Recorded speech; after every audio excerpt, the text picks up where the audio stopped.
O texto diz assim: Jesus, aproximando-se, falou-lhes dizendo: toda a autoridade me foi dada no céu e na terra. Ide, portanto, fazei discípulos de todas as nações, batizando-os em nome do Pai e do Filho e do Espírito Santo, ensinando-os a guardar todas as coisas que vos tenho ordenado. E eis que estou convosco todos os dias, até a consumação dos séculos. A grande comissão tem a ver com o ensino. Amém? Amém? Ensinando-os a guardar todas as coisas que eu vos tenho ordenado. Que o Senhor nos abençoe. Irmãos, em primeiro lugar, eu gostaria de propor para você enxergar o que Jesus nos dá como mandamento, como algo que é muito mais do que mandamento. Uma coisa eu tenho certeza, que quando eu chegar diante do Senhor e vê-lo como Ele realmente é, eu vou ficar fascinado com a grandeza desse Deus e vou ter a certeza de que nem na minha imaginação mais fértil eu poderia imaginar um ser tão grandioso, tão majestoso, tão glorioso como Ele é.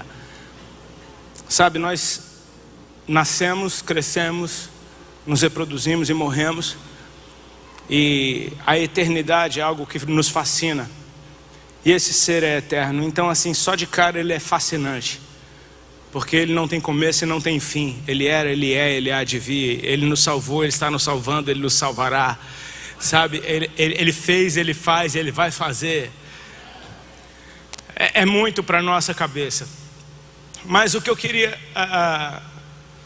te chamar para esse ponto de vista, de que Deus é criador antes de todas as coisas que nós temos como relato, antes de conhecermos a salvação, antes de conhecermos o seu senhorio, antes de conhecermos curas, antes de conhecermos milagres. O primeiro relato é de um Deus criador criando todas as coisas. Então, criador foi a primeira informação que nós tivemos a respeito dele. A gente não pode nunca esquecer que Deus é criador. E como é que ele criou todas as coisas? Através daquilo que ele disse. E aquilo que ele disse para criar não foi uma sugestão. Foi no imperativo. Mas no imperativo, não simplesmente dando uma ordem para que as coisas acontecessem, mas simplesmente trazendo elas à existência enquanto ele falava. Ou seja, eu preciso me lembrar de que o Deus Criador, quando fala, Ele cria. Ou seja, quando Deus abre a boca para falar, sai vida da boca dele. Amém? Haja luz, houve luz. Simples assim. Quando ele abre a boca para falar, as coisas acontecem. Posso te dar um exemplo bem bobo? Imagina que você acordou naquele dia mal, aquele dia que está tudo dando errado, que você está triste, deprimido, desesperado. Então aparece o Senhor, Ele se manifesta na sua frente e diz: bom dia. Pronto, o seu dia ficou bom na hora, porque Ele acabou de criar um dia bom para você. Amém? Quando os discípulos estão reunidos no mesmo lugar, com medo dos judeus, após a morte de Cristo, Jesus então apareceu no meio deles e disse: a paz esteja com vocês. Adivinha o que aconteceu naquela hora? O medo foi embora, a paz reinou, porque o príncipe da paz chegou e ele ministrou a sua paz. Ele não deu uma saudação: paz do Senhor, irmãos. Não, ele ministrou a paz num ambiente de medo. Então, automaticamente os discípulos explodem de alegria, porque a paz chegou. Amém? Quando Deus fala, Ele cria.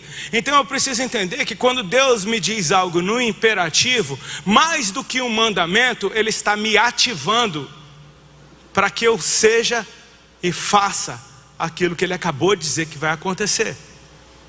Portanto, por exemplo, em Gênesis, quando Deus cria o homem, diz: então Deus criou o homem, macho e fêmea os fez, e os abençoou e disse: sede fecundos, multiplicai-vos, enchei a terra. Muita gente fala: é mandamento fazer filho. Não, não é mandamento, é ativação. Deus te ativou com o dom de se reproduzir. Pronto, não tem, Deus não vai precisar ficar fazendo um homem por um.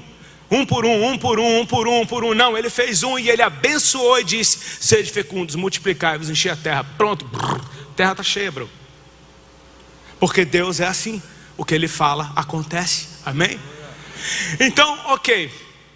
Você acha que essa grande comissão é só para pastores, líderes, para presbíteros, para obreiros? Cara, é para todo filho de Deus. Parece que o Senhor Jesus está fazendo a mesma coisa. É uma impressão que Ele está fazendo a mesma coisa que foi feita em Gênesis. Ele está criando uma nova raça, e é a raça dos filhos de Deus. Amém? É como se Ele estivesse povoando a terra com um novo tipo de ser humano. São os filhos de Deus. E cara, você precisa crer que assim como Ele é, um dia nós seremos. Amém? Ele morreu no seu corpo e ressuscitou. E agora Ele está em carne de novo, mas Ele está muito mais legal do que era antes. Por exemplo, as portas estão trancadas e Ele aparece no meio dos caras. Como que Ele apareceu, cara? Esse corpo dele está atravessando paredes, e é matéria. Ele está atravessando paredes, ele aparece no meio dos caras, daqui a pouco ele some no meio de todo mundo. Você fala, aonde é que ele foi? Mas ele está em carne, ele comeu com os caras. Ele falou, a paz esteja com vocês, tem alguma coisa de comer? E nisso ele está ativando o fato da gente ser crente, que só pensa em comer. Entendeu? Acabou de ressuscitar. Você tem alguma coisa de comer? Aparece no Mar da Galileia, filhos, tem alguma coisa de comer? É tudo comida, bicho. Os caras no caminho de Emaús estão andando com ele e não percebem quem ele é. Por quê? Porque esse corpo, ele se revela ao que ele quer. E aí quando eles entram no partir do pão, mais uma vez comendo, os olhos de ambos se abrem, eles veem que é o seu. Quando vê que é o seu some. Cara, ele é um jardineiro lá na beira do túmulo, mas quando ele fala Maria, então ela vê que é o Senhor. Que corpo é esse que o Senhor Jesus está agora? Que corpo é esse que você pode tocá-lo, tem as marcas da sua morte, mas ela já não dói mais. Toca aqui, toca nas minhas feridas, já não dói mais. Você pode tocar numa ferida curada.